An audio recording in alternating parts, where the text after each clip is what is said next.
জামাতে ইসলাম ঐতিহাসিকভাবে দূষিত রক্তের একটা দল, যাদের রক্তের গ্রুপ ঠিক নাই এবং এদের রক্তের গ্রুপ খারাপ বলে এরা কখনো রাজা হতে পারবে না। খারাপ রক্তের কেউ রাজা হতে পারে না। সারা দিন খালি বিরোধিতা করবে, সারা জীবন দেশের বিপক্ষে অবস্থান নেবে, জনগণের বিপক্ষে অবস্থান নেবে এবং তাদের একটা পলিসি হবে। আমরা জামাতে ইসলামকে বলি সঠিক রাজনীতিতে আসতে হবে। দেশের প্রচলিত নির্বাচনের মাধ্যমে যদি আপনাদেরকে জনগণ সমর্থন দেয় আপনারা আসবেন, না হলে ওই রকম থাকবেন। এবং আপনারা দেশের বিরুদ্ধে যে ষড়যন্ত্রগুলো করছেন, এই যে একটার পরে একটা ইস্যু সৃষ্টি করছেন, তো এগুলো দেশের জনগণের কাছে আর জনপ্রিয় হবে না। গত এক মাস আগেও ফেসবুকে আপনাদেরকে সবাই বাহবা দিত। আপনারা যেরকমভাবে বট তৈরি করেছিলেন, এদেশের জনগণ আপনাদের প্রতিরোধ করছে এখন সেই অনলাইনে সামাজিক যোগাযোগ মাধ্যমে।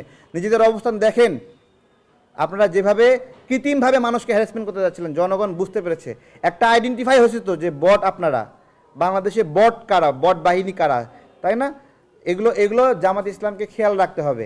আর জামাত ইসলাম যদি এই আমির হামজা, তারেক মনোয়ার এদেরকে মুখপাত্র বানাতে চায়, এরা যদি তাদের লেভেল হয়, তাদের যদি আর কোনো আলেম না থাকে, তাহলে তাদের অবস্থা কী হবে আপনারা বুঝেন।